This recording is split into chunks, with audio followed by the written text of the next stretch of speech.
Thank you so much for coming back. My name is Jen Potter, and I am the host of Networking Now. And today I'm joined by Jeff Wood, who is the owner and founder of Safe Harbor. And I want to add an S to that, but there's not an S. And he owns multiple businesses in the area, but specifically talking about CFO services. So Safe Harbor CFO Services. So thank you so much for being here today, Jeff, and talking a little bit about, what it is to be a CFO, most certainly a fractional CFO. And before the break, we did go into a little bit of a detail of what that actually means for some of us who don't really know what that is, because CFOs can be really expensive. And we did start talking about what the fractionalization of the back office spaces are and what it means to small businesses. And when you said that, I had to write it down, and I'm like, what does that mean as a business owner, right? And I had to ask myself that question. And so I would love for you to go in a little bit deeper into what that looks like so we can kind of understand why it's so important. Sure, yeah. So I think as a small business grows, right, and you get to the point where you're at 500,000 or $1 million in top line revenue, and you start to think like, all right, now I need to grow out the staff, right? So what do I need? And you start thinking, you're like, all right, I need, you need an administrative assistant or an executive admin. You need, someone to help you with the HR department. You need tech security. You need IT department. You need bookkeeping services, right? You need a CFO, perhaps. You need marketing services, and you're like, man, where do I start? And it used to Mm-hmm. be you'd have to be a massive company. You'd have to really grow in order to hire all of those people. In fact, just the salary constraints of those names I've listed would get you anywhere from 550,000 to over $1 million a year in salary, right? So you would Wow. have to have a massive company to fully build out that back office so that you could focus on the growth of the company and what it was that brought you to that company, what you fell in love with. Like I said, whether that's software as a service, whether that's, some project that you're working on. So nowadays you could put together that entire team.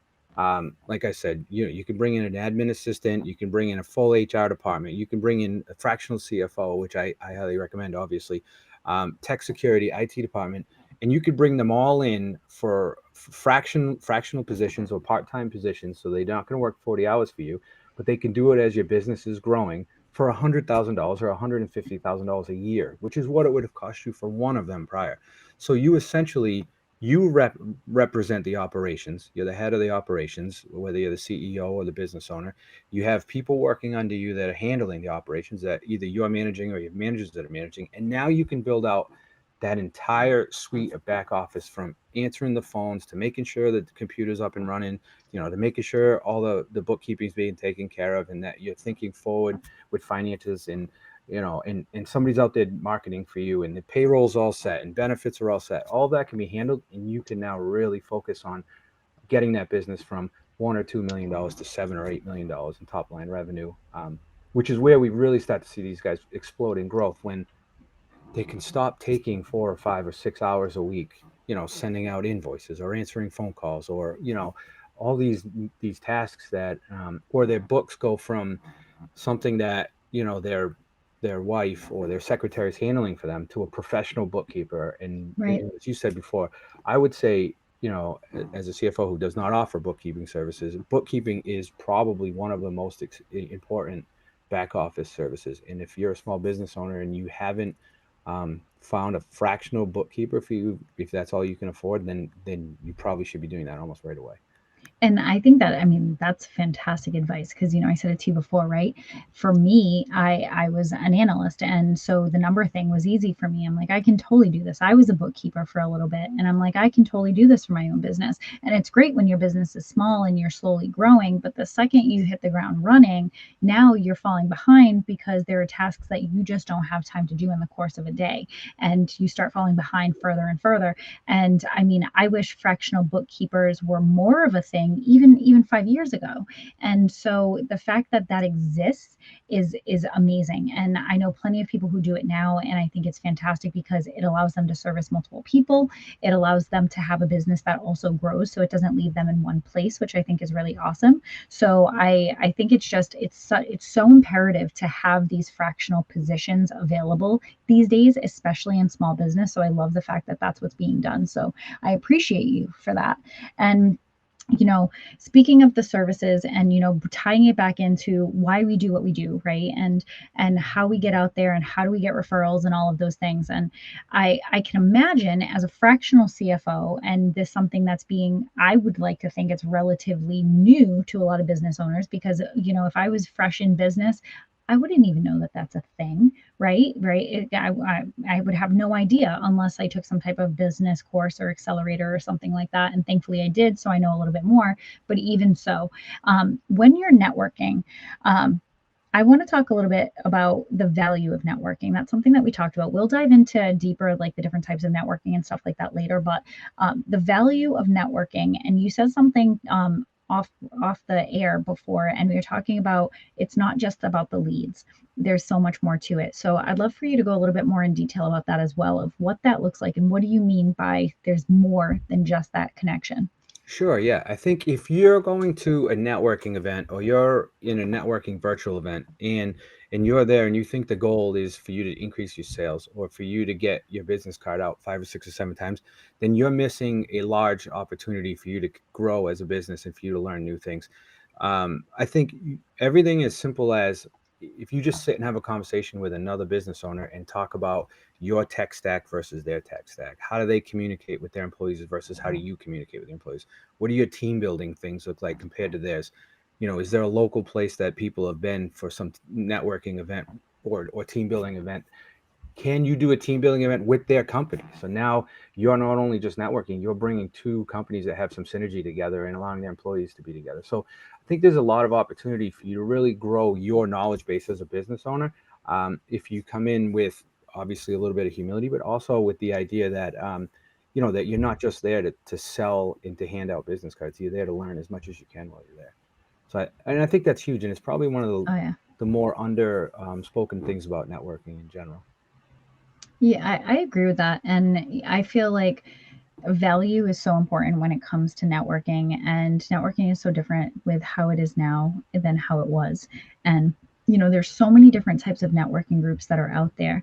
And as someone who is a fractional CFO, like if that's the, we're focusing on that one particular business, when you are networking, and obviously you have to establish the connection, what do you find is the most important thing for you when you're out there networking? Like, how do you establish those connections? What do those relationships look like? And with any type of networking. Yeah, so I think for a fractional CFO, it's interesting because, and it's probably similar for a few other groups as well, because just about everybody that you talk to, you probably could and maybe should be trying to help, right? So Mm-hmm. for me, when I go out, it's a lot less about trying to sell my services. It's a lot less about trying to explain what I do or get business cards out. It's more about trying to get a feel for the person that I'm talking to and their passion for their business. And the reason for that is because if I find after meeting them 1 or 2 times that they really have a passion and they're really looking to grow, now this is somebody I feel like I could potentially partner with, right? So that for me is the most important thing. Um, I don't necessarily need them to sell me to their friends. I don't need them to, post me on their message board or anything that's like that. I just want to know, is this particular person who's running their own business and who's doing their own thing, how passionate are they? What drives them? What gets them up on Monday morning at 6 or 7 a.m. to for the grind, the 50 or 60 hour grind that they've signed up for now that they've done this entrepreneur thing. I know that feeling all too well as I'm sitting here yawning. I'm like, I am exhausted. And, because that is, right? Like we get up super early, we go to bed super late. And, even if we set boundaries, we still work a lot. I think our entrepreneurial brains never shut off, which is, when we have text messages on off times and I'm like still talking about work, but I'm like decompressing, which is really funny. I always find that to be a fun thing that, like I'll send you a text, in the afternoon or something. And I'm like, I'm supposed to be decompressing, but I'm like getting excited about work. So being an entrepreneur, as you know, it's definitely addicting. And once you start doing it, it's in our blood, right? And I think when we're working so hard at networking and establishing relationships and working with people, you nailed something right on the head. And I think it was really important to kind of point out that, what gets them up in the morning, what drives them. And those are the people that I will work with when I'm consulting, right? And I obviously, like, I help other businesses because that's like how we connected. But for me, I won't work with someone that won't work harder than me. And with all the things that I do, with all the businesses that I run, all the kids, I don't expect anybody to work as much as I do, but I want to know that they're willing to put the work in more than me into their own business, right? So someone who's like, no, I'm totally cool with just having like just a few clients and working like 20 hours a week, like, yo, me too. But I mean, it's about growth and expansion. And if you're where you want to be and you don't want to grow any further, I want to take it as far as you possibly can see it. When somebody tells me, hey, I want to be a speaker, in my head I'm like, how do I get this person at Madison Square Garden, right? Like, I go big or go home. So everything that I do in business, like, I'm looking for someone who has that passion and that drive.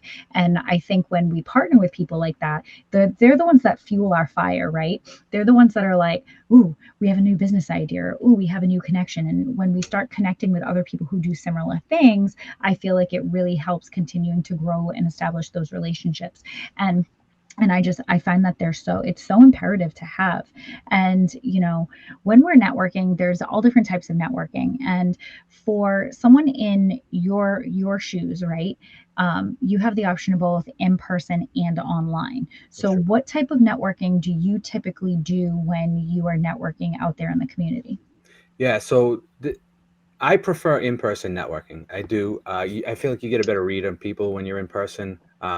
But one of the things that's kind of happened to in-person networking, now that it's kind of grown to where it is now, it's turned into a lot of like, let's go get 3 drinks and awkwardly walk from table to table, telling everybody what we do and ask them what they do. So I prefer the kind of networking where it's more you're in a room and you're talking about just about anything, right? It doesn't have Mm-hmm. to be your business or anything else. You're talking about just about anything, and you can weave in the business into the conversation. You can weave in because if you're let's be honest, if you're running again, let's just go back to the landscaping business because that's on top of my mind. But if you're running a landscaping business and you're passionate and you want to grow, then we could talk about the Red Sox for half an hour. There's no way it's not going to come up that you love landscaping, and we're going to see it. So I like that kind of less obvious in-person type of networking. That being said, I think there's a huge value in the newer sort of online Zoom/Teams type networking events. Mm-hmm. And it's for the same reason. I think if you, rather than just getting into a room and everybody waves at everybody and puts their information in the chat, if you can put like a central core message or a lesson or something at the center of that and allow everybody to kind of give and take from that conversation, I think that adds a lot of power, a lot of power. It really does, right? Like, anybody can get into a room and say your one line, this is what I do and this is who I'm looking for, but it doesn't add any value. Right. I mean, yes, if I'm looking for someone and it's like, my last string and I need to find someone, yes, I pull that card when I'm looking for someone, but I really want to get to know you. Yeah. And I think it's so important, right? And I mean, thankfully we're able to network in person and online together with the different things that we do. And I know you're also part of like the hybrid model of a networking group where you get to meet online, but then you also get to meet in person. And it establishes that relationship that just needs to be fostered. And I mean, when it comes to money, like, not for nothing, like, I don't trust anybody. And especially in business, right? Like, this, like, this is Yeah. what you do for a living. Yeah. And so you have to have this really strong relationship with the person that you're working with because we trust you to help us grow our business. Yeah. And so I see it as being something really important. It's like financial advisors. And for me, I won't work with just anybody. Like, it took me years to find a financial advisor. And it was funny because, like, when I was looking, it was like, well, why don't your friend does this and they work for this company, so you should be going with them. And my response was no. And you need to show me the relationship that builds for me to trust you with my finances. And it's so important. And I think, right out the gate, just having the conversations that I had with you and why you do what you do and why you want to see people grow, immediately I that trust was there. And it wasn't just because we have like a relationship beyond our networking and that was already established. It's you really care about what you do, and you really care about the client, and you care about the partnership that you have. And I think that that is so important when we're networking. I feel like it's often missed, and it's really important. And so, when networking both, in person and online, I know you said in person is more important because you can kind of get a read, but how often do you find that you're able to get to in-person meetings when you are able to get to them? Is this something you do often, or are you online more?